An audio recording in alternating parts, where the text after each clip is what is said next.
da parábola que Jesus conta do rico e do Lázaro. Então eu não quero trazer argumentações teológicas, quero trazer constatações que o texto nos mostra a partir desse tema, vida após a morte. Você deve concordar comigo que há uma vida após a morte. Todos nós vamos morrer um dia. Tomara que você não morra cedo, tomara que você viva bastante, e o prazo que Deus tiver para você, eu profetizo longa vida na sua família, na sua casa, amém? Mas o fato é que todos vão. E como está morrendo muita gente na nação, então esse tema ficou um tema muito corriqueiro, se eu usar essa expressão, faz parte das nossas conversas hoje. Faz parte das rodas, das conversas, o tema morte, faz parte das tratativas aí dos irmãos. Os irmãos nunca conversaram tanto sobre isso como agora. Os irmãos, não é que a gente quer pensar na morte, é que a morte pensou em nós agora. Não é você que pensou na morte, é a morte que pensou em você. Você está vendo? Não é você que está rodeando a morte, não, irmão. É a morte que está rodeando o povo. Você fala, sai para lá, em nome de Jesus. Vai para lá. Então, tá bom, vai repreendendo, orando, vai fazendo o que você quiser. Só que a morte rodeou, chegou perto. Sim ou não? Hã? Pensei que você ia falar, não, a morte aqui não, pastor, aqui. Morte passa longe, porque aqui. Não, tudo bem, você pode exercitar a sua fé, e eu louvo a Deus por aquelas pessoas que são positivas e que creem no Senhor, então isso também funciona, mas só que a morte, ela é uma realidade. Eu não quero trazer essa palavra para judiar, essa expressão, não pode nem descobrir que essa expressão judiar não é bom usar, né? Porque faz parte do sofrimento dos judeus no Holocausto. Eles usavam essa expressão, né? Hitler na Alemanha usava essa expressão em relação aos judeus, eles judiavam deles. Eu não trago essa palavra para oprimir você, não, jamais. Eu trago para você sair daqui com o espírito convicto de que tem algo em Deus para nossas vidas. O texto que eu quero compartilhar com vocês é um texto de uma parábola que Jesus conta, é uma parábola do verdadeiro. Jesus usa dessa metáfora, dessa história contada, para poder exemplificar aquilo que realmente é. Amém? Vamos ao texto. 16, verso 19. Ora, havia certo homem rico, se vestia de púrpura e de linho finíssimo, e que todos os dias se regalava esplendidamente.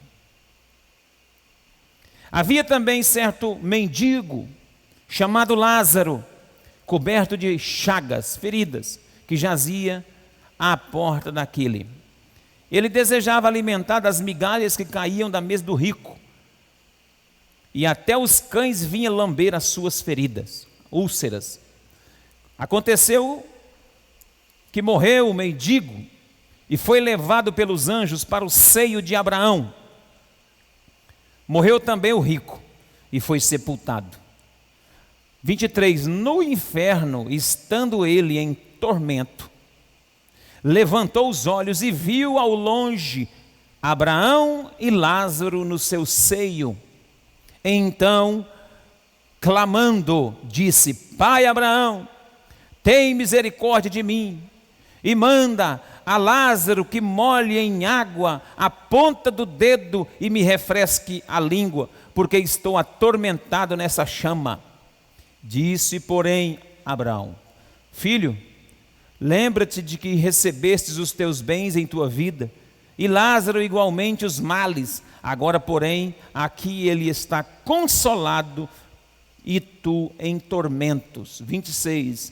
E além de tudo, está posto um grande abismo entre nós e vós, de sorte que os que querem passar daqui para vós outros não podem, e nem os de lá passar para cá. Então replicou: Pai, eu te imploro que mandes a minha casa paterna, porque tenho 5 irmãos, para que lhes dê testemunho, a fim de não vierem também para este lugar de tormento. Respondeu Abraão: lá eles têm Moisés e os profetas, ouçam-nos. Mas ele insistiu: não, pai Abraão, se alguém dentre os mortos for ter com eles, eles arrepender-se-ão.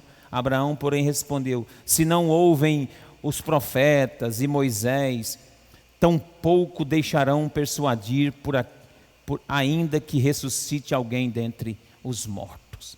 Ou seja, se não estão escutando os vivos, imagina aqueles que já morreram e que voltaram para falar, é aí que não vão escutar mesmo. Então que Deus nos abençoe com essa palavra, nessa reflexão essa noite, a todos queridos irmãos. A realidade desse texto é que você precisa entender que ele quer retratar uma verdade específica. Existe uma vida após essa aqui que nós estamos vivendo. Existe uma vida após a morte. Todos vão morrer e todos terão que viver eternamente, ou com Deus ou sem Deus. E para viver do lado de Deus, na vida eterna, no gozo eterno, temos que ter uma revelação daquilo que Deus quer para nós aqui. Não significa que para ir para lá tem que ser pobre, como esse homem era pobre. Não, a ideia aqui do texto, que mostra um pobre e um rico, não tem nada a ver com a salvação apenas para pobres. A salvação, a oportunidade é para todos. O interessante é que esse homem rico aqui fez da sua riqueza o seu Deus, e enquanto viveu se regalava e utilizava de tudo isso, e isso lhe serviu como prioridade. E ele fez dessa riqueza, ele fez dessa vida que ele levava a sua segurança e não confiou mais em ninguém. E agora, quando morre, então ele vai para o inferno. Mas não era porque ele era rico, é porque ele fez da sua riqueza o seu Deus. Ele fez desse estilo de vida que ele levava aqui na terra, a sua prioridade era o seu dinheiro, o seu bolso, a sua riqueza. Eu quero lhe dizer, entrar um parênteses aqui, que não adianta não, irmão. Você pode ter o que você quiser, e isso não lhe garante o céu. Então, toma muito cuidado com o que você está correndo atrás, porque senão você está correndo atrás de tanta coisa e perdendo a prioridade que é o céu, perdendo o principal, que é o grande tesouro do céu. Não, ninguém está dizendo para você parar, abandonar, parar de trabalhar, conquistar as coisas, não ter anseio na vida, não ter vontade de trabalhar, conquistar. Não é isso não. Agora, não troque essas coisas desse mundo, não troque, porque você corre um grande risco de receber o seu galardão, de receber as suas bênçãos aqui na terra, e quando você for para lá, não ter nada. Esse homem foi direto para o inferno. O outro viveu uma vida miserável até certo ponto, e tudo indica que o texto faz menção que aquele mendigo vivia na porta do rico, e provavelmente subentende-se que esse rico não atendeu o pobre que estava lá, porque até os cachorros lambiam as feridas dele, e ele almejava comer das migalhas que caía da mesa do rico, e o rico não dava. Então tudo indica que a parábola quer trazer essa ideia de que esse homem aqui teve a oportunidade de ser bênção com as suas riquezas na vida daquele pobre miserável e não foi. Então isso aqui é a ideia que o texto quer passar para nós. E aqui os dois vão morrer. Porque dinheiro não... Você está vendo aí com a Covid-19, o dinheiro não está salvando. Tem gente rico. Homens riquíssimos, médicos famosos, pessoas ricas, com condições financeiras muito grandes, não consegue salvar.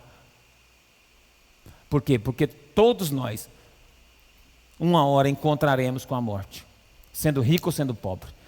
Agora, a partir daí é que esse texto traz revelações poderosas para nós. É a partir daqui que nós precisamos fazer reflexão, que eu quero destacar aqui com vocês sobre vida após a morte. E antes de destacar, eu quero considerar um texto também de 1 Coríntios, capítulo 15, verso 19, para ampliar um pouquinho a nossa visão a respeito disso aqui. 1 Coríntios, capítulo 15, verso de número 19. Os irmãos podem abrir aí. 1 Coríntios 15, 19.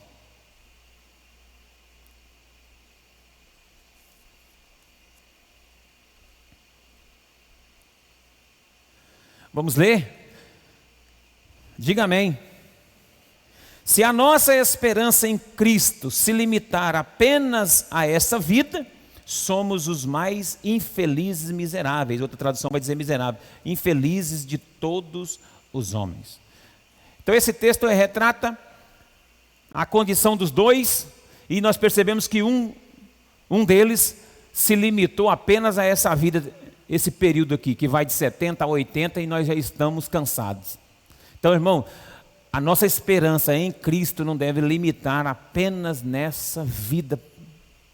Porque se você for limitado apenas em viver o agora, o hoje, apenas essa vida, você é o mais infeliz dos homens ou das mulheres. Você é o mais miserável de todos. Você tem que viver pautado naquilo que Deus tem para você, que é a sua vida eterna. E não essa vida que nós estamos vivendo agora. Essa vida é só um preparo. Você não começou a viver ainda. Eu não comecei a viver ainda. Nós vamos viver quando tudo isso acontecer. Tenha calma. A nossa esperança em Cristo deve ser na vida eterna prometida para nós. Amém? Então não se limite só aqui não. Não fique preocupado não. Não pense que a morte é uma punição. Se você vive para Deus e tem convicção da vida eterna, a morte não é punição para ninguém. A morte não é punição, irmão. Nós não queremos morrer porque eu já expliquei outro dia. Deus nos criou assim para viver. O pecado entrou e nos matou. Agora nós vamos ter que passar pelo processo da morte, da sepultura. Mas Jesus veio e já consertou isso na cruz do Calvário. Ficou 3 dias na sepultura e ao terceiro ressuscitou para dar a você e a mim a oportunidade de ressuscitarmos também. Então nós não morreremos. Nós morreremos como sentença do pecado herdado de Adão. Mas em vivendo para Cristo, segundo Adão, nós não morreremos mais porque somos herdeiros de Cristo, e essa herança tem a ver com a vida eterna. Então Deus tem promessa de vida eterna para aqueles que estão em Cristo, e a nossa esperança está pautada, vinculada, ancorada em Cristo Jesus. Se você crê assim, levanta sua mão para o céu, dá um glória a Deus, porque você tem esperança em Cristo. Partindo disso é que eu quero constatar com vocês, para vocês ficarem livres e analisar, porque, irmãos, se nós não cuidarmos agora, depois não tem mais tempo. Olha o que o texto vai dizer. Havia, certo homem rico, vestia de púrpura de linho finíssimo, que todos os dias se regalava esplendidamente. E o contraponto era que havia um mendigo à sua porta, coberto de ferida. Primeira verdade que eu quero compartilhar sobre o texto: o fim é mais importante do que o começo. Em relação à vida eterna, a vida após a morte, o fim das coisas é mais importante do que o início. Aleluia! Porque você pode ter começado as coisas de forma errada, mas o importante é como você vai chegar. O importante é como você vai entrar lá na eternidade. O importante é se você vai atravessar o seio de Abraão e vai entrar para o gozo do teu Senhor e ter vida eterna com Deus e desfrutar dessa paz eterna que o Senhor tem para cada um que serve a Ele aqui enquanto vida terrena. Quem me entende aí? O final é mais importante do que o começo. Você tem que se preocupar com o seu fim. Não se preocupe só agora, não seja imediatista. Não se preocupe só com hoje. Se preocupe com aquilo que está por vir. Porque isso também é que vai trazer a você toda a alegria para viver para Deus agora. Isso que vai fazer você viver para Deus. É a certeza, a convicção para onde você está indo. O importante não é de onde você veio. Sabe de onde eu vim? Do boteco. Da mesa de truco. Eu era tão terrível no truco que eu chutava a mesa. Você olha para mim, você lembra? Você vê se você consegue ver eu jogando truco? Então nem pensa, que não dá conta de pensar. É uma truca que grita, aquilo parece Satanás montava nas costas, que dá murro na mesa, subia em cima, colava a carta na testa dos outros, saía no soco brigando, era desse jeito. Eu não conto para não te entristecer. Vou parar por aqui também, que isso aí não é testemunho, não, isso é testemunho. Só que aqui também tem uns truqueiros aqui que eu sei, então está mais ou menos igual. Daqueles que Deus me livre. Deus me tirou do bar. Deus te tirou você da onde? Não precisa falar, fica quieto. Fica quieto.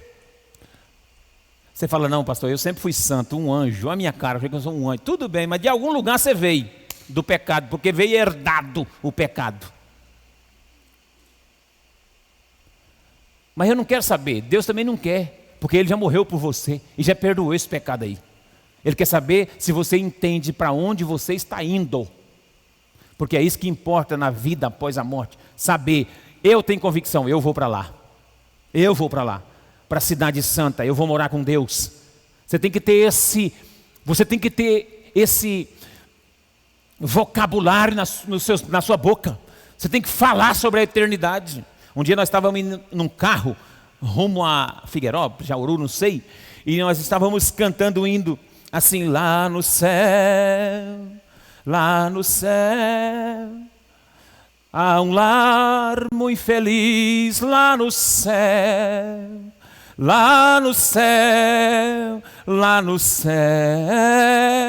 eu também vou viver lá no céu. O irmão estava em 160 no carro, o outro falou, diminui a velocidade e para de cantar esse hino, pastor. Para. Isso aí nós morremos agorinha aqui. Olha a velocidade que esse carro está e o senhor cantando essa música de velório. Para! Tem gente que não gosta nem de pensar na eternidade. Que é isso, irmão? Quem não gosta de pensar é porque não sabe para onde vai. Está com medo para que veio. Você tem que viver, rapaz. Você tem que ter convicção. Meu pastor de Mirassol, o Adair, eu já conto isso sempre.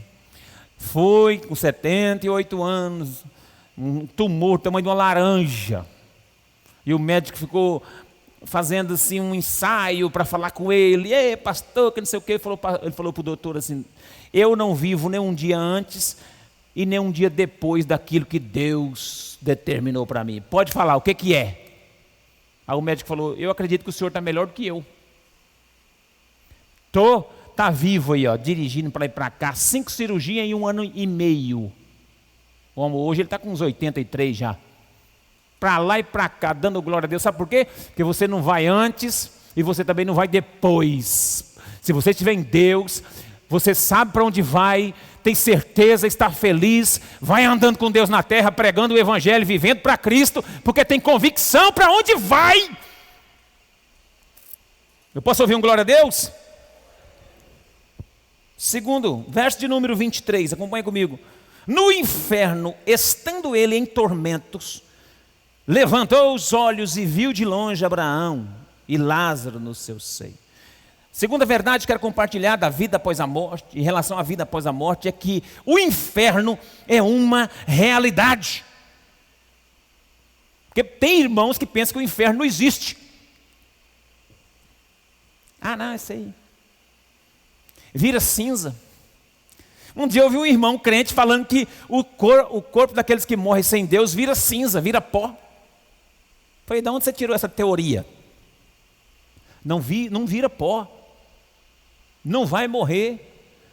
Há um texto de Jesus que disse assim, temei antes aquele que pode matar também, não só o corpo, mas a alma. a alma, o sentimento, porque o texto vai provar para nós que ele no inferno estava atormentado. Ele sentiu, percebeu, ele sentiu que lá era quente, que lá era muitas chamas. Meu irmão, o inferno é uma realidade, ele sentiu a realidade do inferno. A Bíblia diz que lá o verme não morre e o fogo não apaga. Eu acho que as pessoas deveriam converter, não era nem ouvindo o que Jesus fez por eles, não. Eles deveriam converter sabendo a realidade do inferno. Porque se você ouvir uma pregação bem feita do que o inferno é, e não converter, deve ter problema. Só de saber que vai passar a eternidade em tormento, a pessoa deveria já converter a Jesus Cristo. Não está falando de uma semana atormentado, não. Quando você passa uma luta aqui de uma semana, um mês ou um ano, que quase você morre. Aí você fala, meu Deus, pastor do céu. Aí pede oração para o papa, para o pastor, para o bispo, para o profeta. Tanta luta que você passa. Você gosta? Você gosta? Não, né? Você fala, pastor, o fogo está cruzado. Ai, vamos sair dessa, escapa daqui, escapa dali. E isso é só um ano. E a eternidade, irmão? Na tormenta. Eu acredito que não precisa pregar nem sobre o evangelho. Apesar que eu estou só comparando. O evangelho é que salva. Não é o inferno que salva, não. É o evangelho que salva através do sangue de Jesus. Mas se o camarada descobrir o que é o inferno, ele converte. Ele deveria converter, pelo menos. O inferno é uma realidade.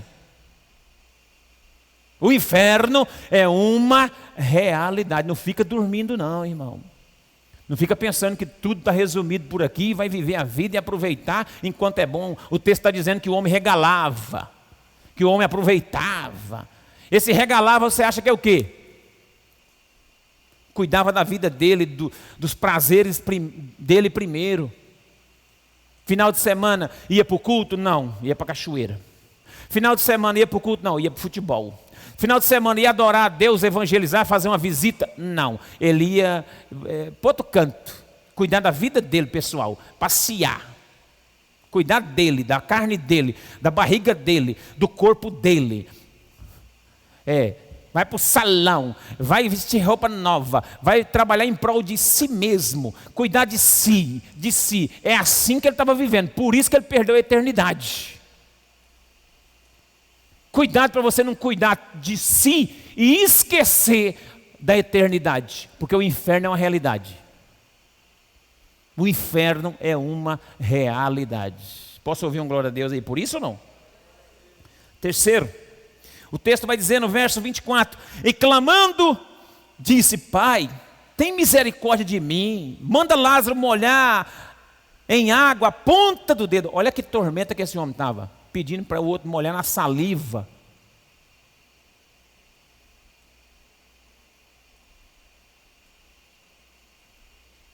Terceiro, o homem orou no inferno. Isso aqui chama muita atenção. Vai ter clamor no inferno. O duro é nós termos a oportunidade de orarmos agora e não orar e ter que orar no inferno.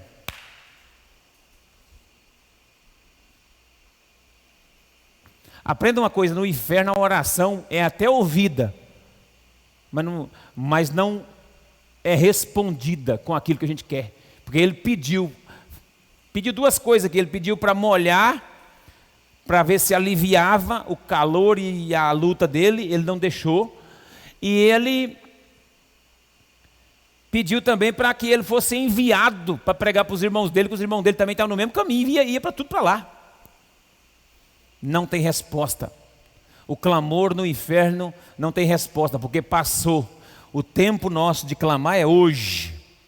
O tempo de entender isso é hoje. A revelação é hoje. O clamor, o joelho no chão é agora. Porque se passar esse tempo e deixar para orar, no inferno vai ser tarde demais. Pode até ser ouvido o clamor. Ele ouviu o choro lá e o lamento e o ranger de dentes, mas não respondeu. Porque a hora de clamar é agora. Mas fique sabendo de uma coisa: vai ter muita gente que vai chorar no inferno e vai orar no inferno.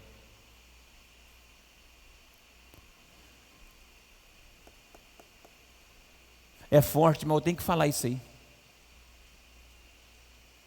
Busquem a Deus enquanto é tempo. Seja piedoso, dedicado.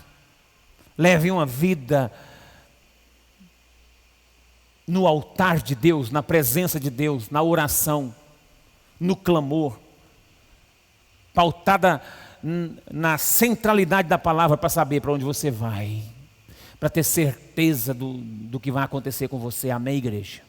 Aleluia. E por último, quero compartilhar ainda mais uma verdade. O texto vai dizer no verso 25: disse Abraão: filho, lembra que recebeste os teus bens tudo em sua vida, e Lázaro igualmente os males. Agora, porém, aqui ele está consolado e tu está atormentado. Além de tudo isso, verso 26, está posto um grande abismo entre nós e vós. Além de o inferno, nós percebermos que houve um clamor no inferno, a gente vai perceber uma outra dura realidade do inferno, que depois que vai, não tem volta.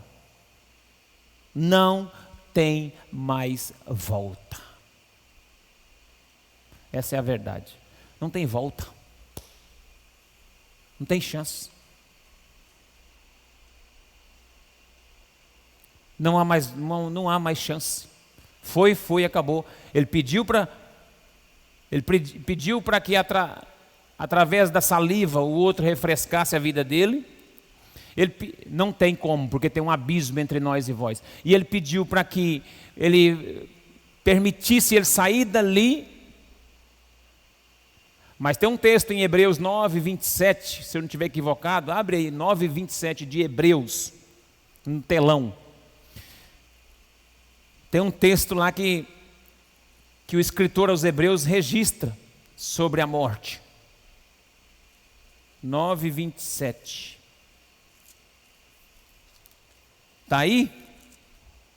Assim como aos homens está ordenado morrer uma só vez, vindo depois disto o juízo. Acabou. Não tem mais volta. Jesus deu uma pincelada com essa parábola de algo que acontece do outro lado, depois que as pessoas morrem. Jesus mostrou a realidade de alguém que foi para o céu e mostrou a realidade de alguém que foi para o inferno.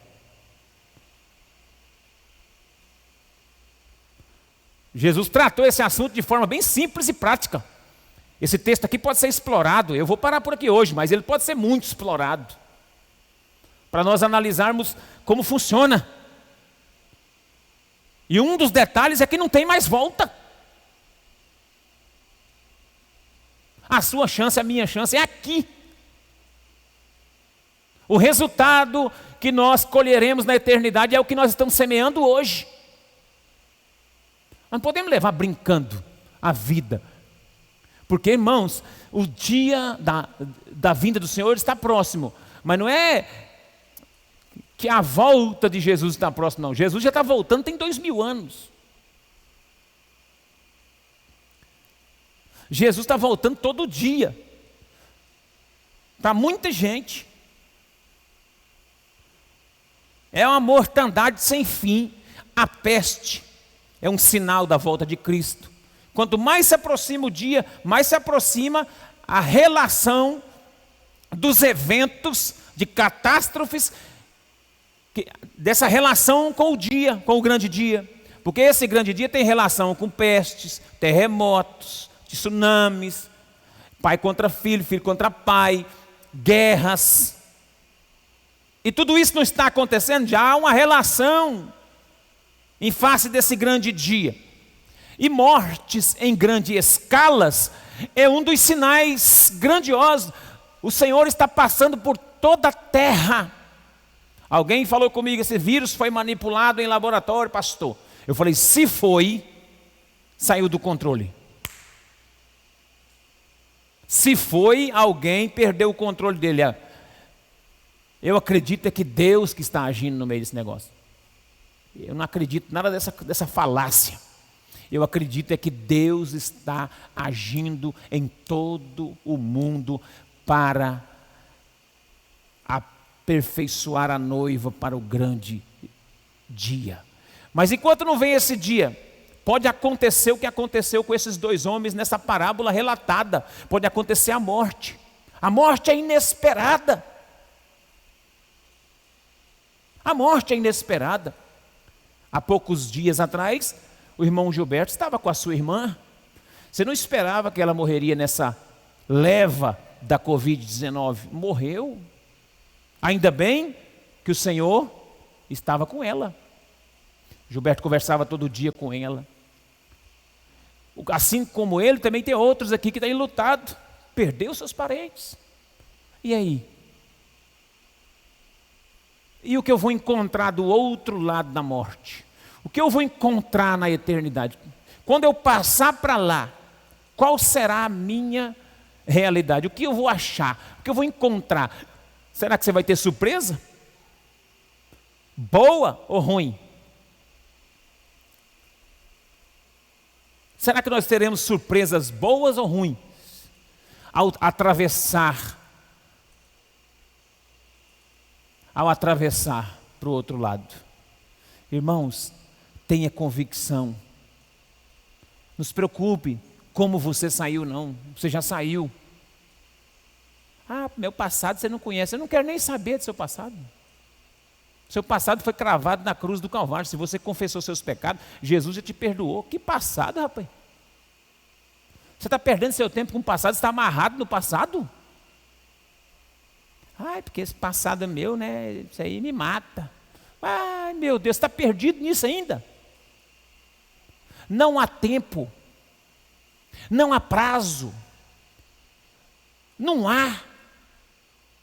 O negócio é nós estarmos prontos. Aí alguém me perguntou esses dias, pastor, tem que estar preparado para a morte, né? Eu falei, não, ninguém está preparado para a morte. Ninguém. Você não deve estar preparado para a morte, você deve estar pronto. É diferente. Eu não estou preparado para morrer, eu estou pronto. Você não está preparado para morrer, não. Você tem que estar pronto. Porque quando a morte vem, não dá tempo de preparar. Ai, espera que eu vou fazer uma correria ainda. Correria? Meu irmão, minha irmã. Ah, preparado ninguém está não, irmão. A pessoa pode ter 110 anos de idade. Eu não conhecer ninguém mais. Quando morre, todo mundo chora. Porque nós não somos preparados. Nós não fomos e não somos. Nós somos criados imortais. Eu já falei isso antes. Nós temos a imortalidade colocada dentro de nós. Nós não vamos ficar preparados para morrer nunca. Mas nós precisamos estar pronto, soldado pronto, fiel até o final. Aí, pastor, credo, fala assim não, que eu já estou com medo de lascado de morrer. Mas rapaz do céu, volta a fita, eu prego de novo, se você falar isso. Com essa palavra eu não estou lhe dizendo que vai atrair a morte. Rapaz, isso é cultural. Isso é cultural, esse negócio de bater em mesa para espantar a morte, toque. Isso não existe. Isso é cultural e religioso, negócio de, sai para lá, passa a morte que eu estou forte, dá 3 pulinhos, cruza para um lado. Não existe. Isso não espanta a morte, não. A morte existe desde que o homem pecou.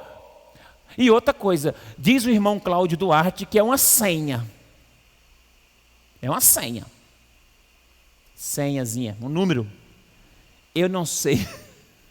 A minha eu não sei. A Covid veio aí e graças a Deus minha senha não estava pronta. Graças a Deus a de vocês também não. Amém? Diz que é uma fila. Eu estou no comecinho lá, não sei nem se eu comecei, acho que nem entrei nessa fila ainda. Você também não? Quem não entrou na fila ainda não? Faz assim. Todo mundo levanta a mão que não entrou não. Não entrou na fila ainda não. Você está longe da fila. Mas existe, irmão. Nós precisamos ter mais calma para fazer essas coisas, para entender essas realidades. Senão a gente não vive em depressão. Vive em opressão, sentindo pânico e com medo. Porque ou está muito oprimido. Ah, pastor, você não tem medo do Covid? Eu tenho. Tem também. Só que ele não pode me abater. Eu tenho cuidado. Nós estamos tudo com máscara aqui, cuidando, estamos tudo com álcool em gel na mão, toda hora está com a mão perdendo a digital, de tanto passar álcool já. Não sei onde vai dar esse negócio, mas está aqui, está com álcool puro. Mas nós estamos fazendo nossa parte. Agora Deus, irmão, nos chamou para que esse tema de vida após a morte seja um tema bem trabalhado no nosso coração. Ele é maior, Ele está comigo. Jesus Cristo estando ao meu lado, eu não temo o perigo. Eu sei para onde vou, eu tenho convicção. E é isso que eu quero compartilhar com você essa noite para te fortalecer. Fica tranquilo, Deus tem uma turma que Ele vai poupar e vai sustentar com vida para o final, para o grande momento final da igreja. E eu estou acreditando que você é um desses. E vai participar desse novo avivamento que vai vir sobre o Brasil. O novo e último.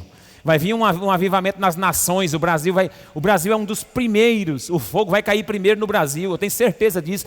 Deus já me mostrou uma bola de fogo caindo em cima do mapa do Brasil uma vez. E as outras nações tudo em volta. O fogo batia no meio do mapa brasileiro, fazia assim, respingava faísca de fogo, tudo quanto é nação, e ia pegando fogo nas outras. O Brasil é celeiro de avivamento. Você vai fazer parte disso. Agora nós não podemos ficar com medo de morte. Nós não podemos ficar, porque nós sabemos para onde nós estamos indo, meu irmão. Se o medo te cercar, se o medo vier contra ti, você tem que repreender é o medo, não é a morte não. Você tem que repreender é o medo. É o medo. Você crê no que eu estou pregando aqui? Você crê? Tem uma vida após a morte e que você não pode ficar concentrado nos prazeres apenas desta vida, porque senão você vai ser o mais miserável dos homens e ainda não vai ser feliz. E quando morrer, aí que vai ficar feio.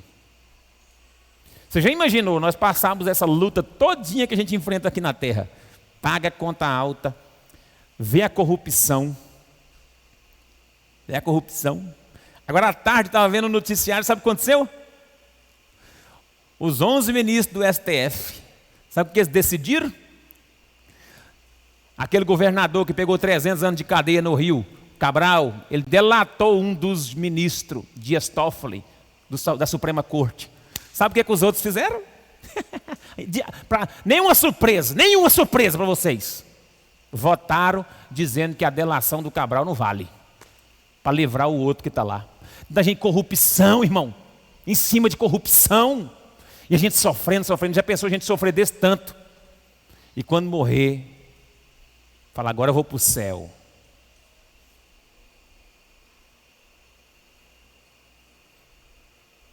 E tem uma decepção.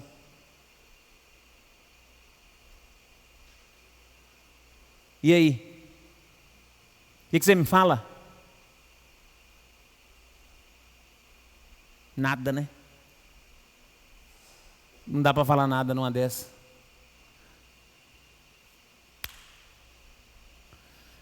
Você tem que ter certeza, é agora. Você não pode esperar para a última hora, não. Você tem que ter certeza, é agora. Ah, mas eu sou jovem ainda, minha mente vai. É agora. Não brinca. Fica de pé, vamos orar?